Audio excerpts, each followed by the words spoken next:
So welcome to another episode of The Shredder Show. An absolute pleasure to have as a guest today nutritional therapist Camilla Gray. So Camilla recently spoke to our elite coaching clients to go through the ins and outs of gut health, and I've got the pleasure of having her on the podcast today to give you guys tons of knowledge to help you not just in your fat loss journey but in your overall health. So thank you so much for coming on to the show, Camilla. Thank you, Charlie. Thanks for inviting me onto your podcast. It was a pleasure to speak to your clients a couple of weeks ago. So yeah, thanks for having me back. So one of the interesting topics we want to go into in really into depth today, which is something I think is massively overlooked, is artificial sweeteners in food, because that's something we obviously spoke about with the clients. This is something that I think is very much a grey area that people don't necessarily look into.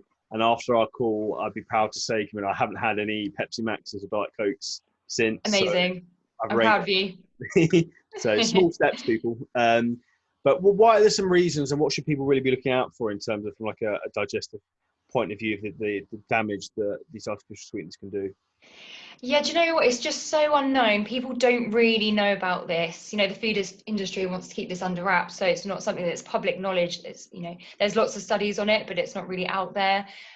So yeah, if you haven't, this is the first time you've heard about it, don't feel bad about that, because I have done some studies myself, looking into studies myself, but before, just wasn't aware of it. So the reason why they're not helpful, the first one, the big one, is that because they're non-calorific, they are actually 100 to 1,000 times more sweeter than sugar. So even though they don't actually have any calories in them, they can actually make you crave so much more sugar and sugary things. So you think you're doing yourself a favour having a Diet Coke or sugar-free squash, but in the long run, you're actually going to be causing more harm than good. And so for somebody who doesn't actually know this, it's going to make you doubt your willpower, and it can also lead to people actually giving up on being good or thinking that they're a failure because they're still craving these sugary foods. So we're in the middle of obesity epidemic, so it's all over the news at the moment. And we're actually being let down quite severely by our food system, and diet drinks and sugar-free products may actually be one of the biggest drivers for weight gain. And then secondly, artificial sweeteners have actually been shown in multiple studies to induce glucose intolerance. So that's what we actually see in people who are pre-diabetic and diabetic. And it's where you've got too much sugar in your bloodstream and your body can't get rid of it. And if this becomes consistent, you will actually need medication like insulin to overcome it. So basically, it can potentially lead to problems causing type 2 diabetes. And then thirdly, so it disturbs our gut microbiome quite severely, and it reduces the diversity.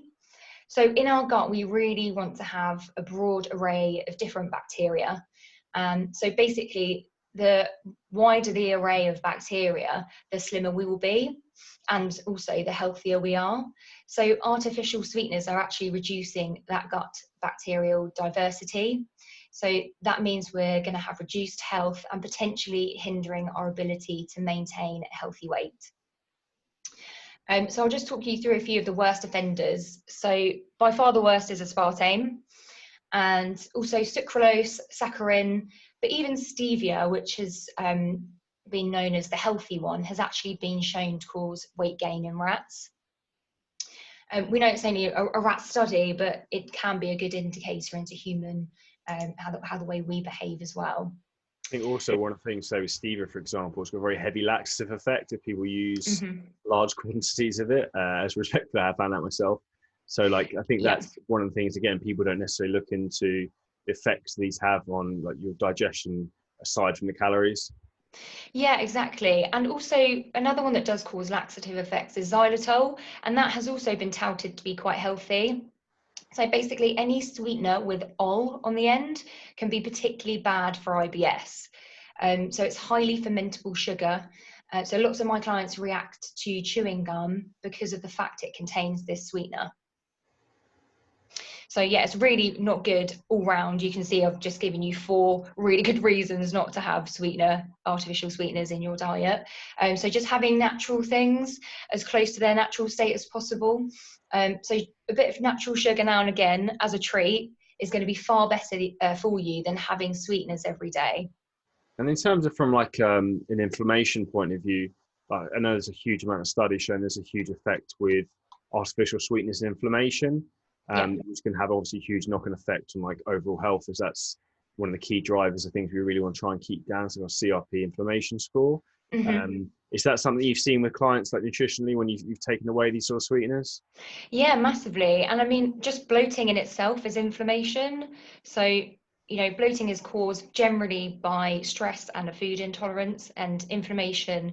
It's just where your stomach's blowing up, and it's not good because it's also a trigger for weight gain as well. So if you're struggling to lose weight, then these issues are caused by inflammation. So taking out these, you know, chemical additives and artificial sweeteners can really help.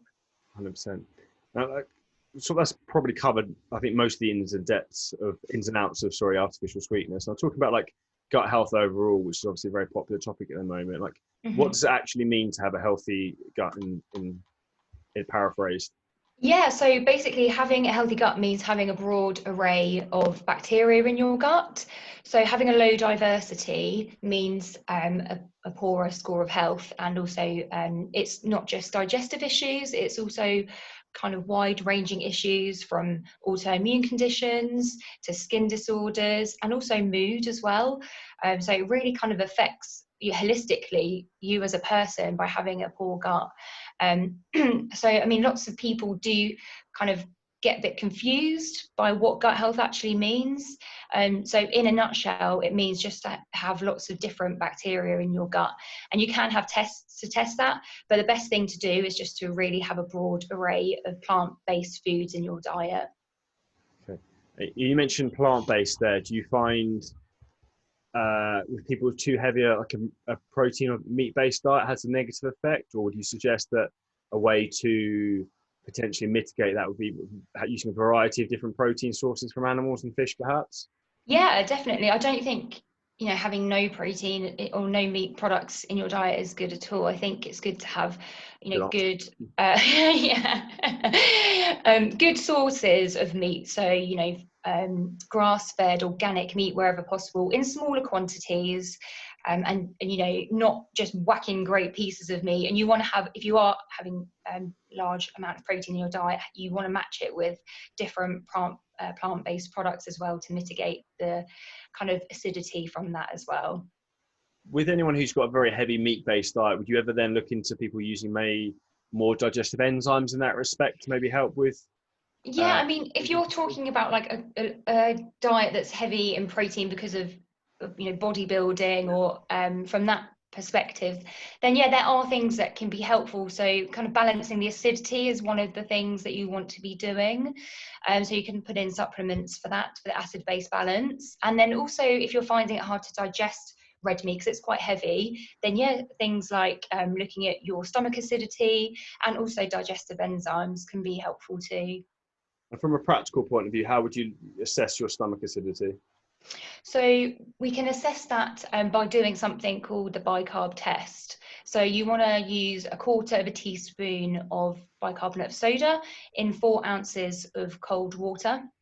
And so you do that in the morning on an empty stomach, and you mix it together in the water, and then you drink it, and then you should be burping within kind of a minute to have good amount of stomach acid. If you don't have burp in 5 minutes, then you will probably be wanting to supplement with HCl supplements. Cool. And is there anything from a natural side of things that you could add in to improve the stomach acidity?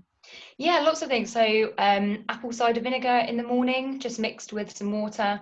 You can take that before every meal actually, and that will just boost your stomach acidity. And then things like watercress and rocket, those kind of things with your main meals can really help. So if you have those as a little salad before you have your main meals, that can also boost the stomach acidity. Cool. And there's some like very heavy links between gut and digestive issues alongside mental health. I think that's something that's being looked into a lot more now. Like, is there much of a link there? Yeah, so 90% of our serotonin is actually manufactured in our gut. So naturally, if your gut is off key, you're going to feel that, mentally as well. But not only that, our vagus nerve, which is a huge network of neurons which connects our brain and our large intestine, our colon. So it's a highway of information, and it's also two-way. So that's contributing to also the mental health connection there as well. So if you get that butterfly feeling when you're nervous, that's a sure sign that, you know, they're linked. But not only that as well, like the bacteria, they're looking at these studies at the moment, the bacteria in your gut can also communicate with your brain, but we don't actually know how that's, you know, going about at the moment. We don't know how they're doing that, but we just know that some way there is that communication, which is really interesting and kind of mysterious as well. We don't know how that's actually going about, but I think in the future we'll have much more information about the gut-brain connection for sure. I think it's one of those things. There's so many things in the human body that's still undiscovered that it'd be fascinating to see maybe where we're at with everything maybe in 50 years time perhaps. So yeah, exactly. I think we'll be living very differently. 100%. And like, another thing is obviously a hot topic. We cover some digestive enzymes like pre and probiotics. Like what's the difference in terms of the two of those, and like what foods can we find these in naturally? Yeah, so if we start with prebiotics, so prebiotics are the food for the probiotics. So think of the prebiotics as like the fertilizer. Yeah. And you don't necessarily need to take a prebiotic supplement. So a lot of well, all food and fruit and veg, is containing prebiotics. There's ones that are better for you, so ones that contain inulin, so things like chicory, Jerusalem artichokes, green bananas, onions, garlics, and leeks. They're the best ones, but generally all plant-based foods will contain some kind of prebiotics. Some people who suffer with IBS and they do better on a low FODMAP diet, those foods are high FODMAP. So it's kind of contraindicatory really, because if you've got IBS and you start taking prebiotic foods, you may have some kind of issue.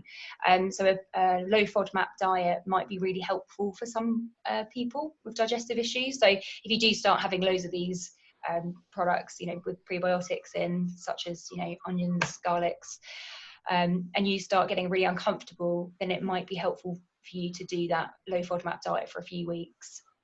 So the probiotics themselves, they're the live bacterial cultures. So they can either be found in probiotic supplements or they can be found in probiotic foods. So probiotic foods are things that are fermented. So things like miso, tempeh, kombucha, kefir, dosa. But the best thing is to make them yourself. Sauerkraut as well. Because if you buy them in the shops, things like kefir and kombucha are generally pasteurized. So it means that they've got rid of all the good bacteria, and there are also lots of sugar in there as well, because they want them to taste good. Because kombucha and kefir, if you make them yourselves, they don't taste that sweet. I was addicted to making kombucha and kefir for a long time, but it is quite hard work, so you have to keep on top of it. But yeah, I mean, definitely make them yourselves. Sauerkraut and fermented pickles, things like that are really easy to make. You get a jar from Holland & Barrett, a fermenting jar, and you just scrunch up some cabbage leaves with salt and then just chuck it in the jar and leave it for 2 weeks, and you've got amazing sauerkraut after. It's only 2 weeks. Yeah, literally, if you've got like a valve on it, so yeah. It has a one of those two-way valves, in 2 weeks, then you can start eating it. That's pretty good. Nice. Yeah, and you can mix those things in it, like juniper berries, and whatever time of the year, use seasonal stuff to chuck in there. It's super good for you. But probiotic supplements, there comes with a caveat, because you want to have ones that you're taking that are suitable for your needs. There's no point in going to the shop and buying, you know, 50 billion acidophilus, because we don't know what those strains are doing. So Acidophilus is the genus of probiotics. So you want to go further down and look at the strain.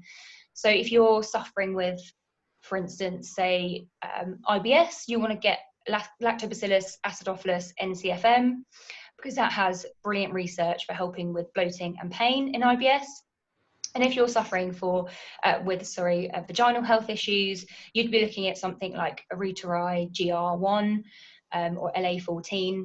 And then if you are suffering with constipation, then you look at different strains, you get the gist. So you want to be doing the research on your product. So look at the back of your product. If it doesn't have the strain in it, I wouldn't take it, because you want to know exactly what the strain is and what it's doing for you. So you wouldn't go out and buy a vitamin B product if you had a vitamin D deficiency. So the same applies with probiotics. Cool. Very helpful. On to another topic. This is something that like a lot of fitness trainers spout around, and that's leaky gut that gets mentioned a lot. Like, what exactly is that, and how can we go about fixing that? What causes it as well? Okay, so leaky gut has been really sensationalized in the past few years. So we all get leaky gut. It's just a term for intestinal permeability. But the problem lies is if the gut is permanently leaky. So our intestinal wall is only one cell thick. So if it's constantly being barraged by nasty things like chemicals, foods that we're allergic to, stress, then it can cause it to be permanently leaky. And that can result in issues like autoimmune conditions and other things that are really not good. So we want to have our gut as most sealed as possible. So the things that cause it, so like I said, just food intolerances, also stress. So we've actually seen now that an argument with a partner can leave your gut leaky for 2 days and also cause extreme bloating, which is just crazy. That blows my mind, like how that actually is related, but it is. So that's a real big one, stress. So exercise as well, intense exercise, especially if you're doing it in the heat. And if you're doing long sustained periods of exercise like Ironman, triathlons, marathons, that's also another big trigger for leaky gut. So the foods that can heal a leaky gut are things like colostrum. So that's a supplement which is actually from a cow or a goat, and it's the first part of breast milk. And what that does is a trigger to our gut to seal itself. The best way to take it is orally, because we need amylase from our mouth, which is saliva in our mouth, to activate the colostrum. So if you buy a colostrum supplement, make sure it's powder form, or if you have capsules, then open them up and empty them into your mouth. And other good things are bone broth. That has lots of nutrients like glutamine to help heal the gut. And then other things, just like wild fish, so lots of good fats, and turmeric, which is anti-inflammatory, and then eating a really nice organic diet too. Is there any like trigger signs that you might have a leaky gut or something you should be aware of? So autoimmune conditions, digestive issues, IBS, bloating, brain fog, anything like that. Okay, so today here's an example. For example, on Saturday night we had a team meal out with all the coaches who work with me. I went to an American restaurant. We ate loads of junk food, and I felt horrendous the next day with brain fog. Is that a sign of leaky gut when you wake up the next day and you're like, your head's like, I felt I couldn't put 2 and 2 together? Were you drinking alcohol? No. Yeah, it can be. It might have, you could potentially have food intolerance if you're having brain fog as well. So things like wheat can cause brain fog. So you could potentially have a slight intolerance to wheat. Okay, that's interesting. Is there any link between sweeteners and leaky gut? I don't think directly, but I think if you're disturbing the balance and you're causing inflammation, then it's going to eventually lead to leaky gut. So I would say that, even though I haven't actually looked directly at the studies, but I would say that it's probably a definite link. You just make an assumption, yeah. Like and do you think, again, this could be triggered, again, leaky gut, but maybe even like overconsumption of certain macronutrients? If someone says on a very high protein diet, a very high carbohydrate diet, again, if there's too much, is that causing an issue? And would you recommend things like fasting that help with healing the gut at all? Yeah, so definitely fasting helps. There's a few reasons why people shouldn't fast. So if they haven't, or if they've been eating a lot of sugary foods and they have a dysregulated blood sugar balance, they shouldn't really fast until they've got their blood sugar balance sorted. And for women as well, it can be quite disruptive with hormones. But generally, fasting is a really good way of resetting digestion and helping with leaky gut. So you could either just do 12 hours overnight fast. It's a very gentle fast. But sometimes in specific cases, fasting, doing the 16-8 can be really, really helpful for IBS patients. Sure. I have to say, like, a few times I've been traveling, I've done longer fasts of like 30 hours, and that's like the best my digestion's ever felt is after that. Yeah, it's like a total reset. So I think doing that, once every couple of months is going to be really helpful, especially if you're training a lot. Yeah, I think the problem is I'm too greedy. If I'm at home, I find it difficult to do. If I'm traveling and I'm on planes and things, it's easy just to be like, I won't eat.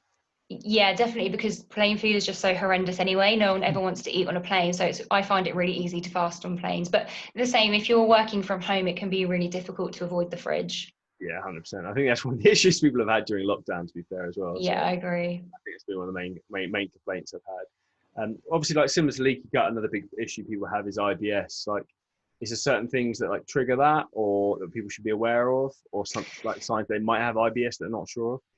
So IBS is something that's diagnosed by your doctor, and it's based on meeting certain criteria. So if you think that you have IBS, then I would definitely get that checked out, because it's best to rule out any other digestive issues, and make sure it's not being caused by anything else a bit more sinister. So you want to rule out IBD, for instance. But IBS will be diagnosed if pain or discomfort is felt for 3 months or more, and it's alleviated by defecation, and it will also be accompanied by stool irregularity. So there's 3 main types of IBS. So you have IBS-D, which is diarrhea predominant, IBS-C, which is constipation dominant, or IBS-A or M, which is alternating or mixed. But so many factors in modern day life can actually give us digestive issues. So it's really hard to differentiate from the both. And also, so many things now in our environment can trigger digestive issues. So stress, food, medication, chemicals. So 1 in 3 people actually have some kind of digestive issue in the UK. So it's, on the rise for sure. Has there ever been any studies that have interest to the effects of like external pollution on gut health? So like say air pollution in London, or say I mean somewhere like Hong Kong, for example, where it's super polluted. Has been any links with that? Not that I'm aware of, but I think that it is something that could be, logically related. Yeah, definitely. I think, I might actually have a look after this to see if there has actually been any recent studies, but not since I've been looking in the last year or so. And similar in terms of other sort of toxins, alcohol and smoking, like what's the effects with that with gut health and digestion? So smoking in general, obviously, is not good. You don't need to say that, but it can also produce a lot more stomach acidity, which isn't good. And it's just stress on the body. It can also also hinder our absorption of vitamin C. So it depletes vitamin C and also stops the absorption of other vitamins and minerals too. So that's obviously not going to be very good on our gut health. 100%. And for alcohol, like, is there a difference in terms of if people have, say, for example, spirits? So like, I don't really drink, and I don't really recommend people do drink, but people like to drink, so it's cool. But I would recommend, like to most from like a diet point of view, that they go for like a spirit with, say, for example, quote unquote, don't be angry, but a diet mixer, because the calorie content's the lowest. Like, is there any? Okay, I hope now that you won't be doing that anymore, Charlie. I think that now that not to recommend the diet. Like vodka and soda water. There you go. Yeah, vodka soda water. Like, what are your thoughts on that in terms of like what's the optimal thing from digestive health for people to be drinking if they have to drink? The best thing for gut health and digestive health is red wine, or just health in general. So yeah, red wine, no one likes to be told they can't drink, me included. And red wine actually has some pretty good evidence to say that in moderation, it is good for you. So it has something called polyphenols in, which can also help, they're antioxidant rich, and also help with our gut microbiome by keeping the bad bacteria in check, like E. coli, for instance. So a moderate amount of red wine actually can be quite helpful for us. So they actually did a study on the twins study. I don't know if you've heard of that, by Dr. Tim Spector. So they did a study of alcohol, what's the best alcohol. So they actually showed that red wine increased diversity in the gut, but no other alcoholic beverage did, unfortunately. That's fascinating. It is fascinating because it's just showing that red wine, it's the grape skin of the red wine is actually so potent. But unfortunately, white wine doesn't have the same effect. So, or rosé, yeah, unfortunately. But yeah, I mean, red wine all the way. It's like I almost like start to categorize that alongside like olive oil as like a superfood in itself almost. Yeah, definitely. I think, it comes with a caveat. It's got to be, organic. It has to be good quality, and you don't want to be knocking it back. You want to have like one or two good glasses, good quality glasses a week is fine.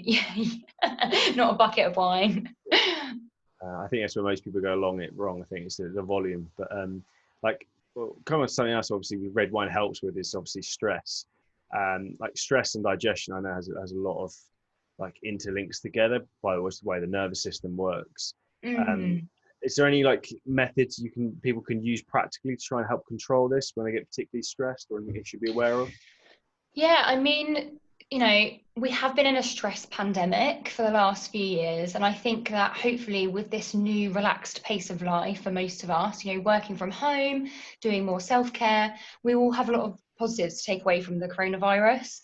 I think people are doing more relaxing therapies like meditation, for instance.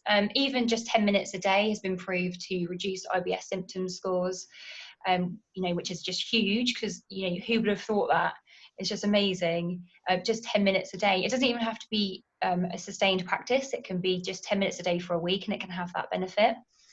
And then things just like deep breathing, so box breath, box breathing, and pranayama, if you're into yoga, those things are really helpful too to help de-stress us.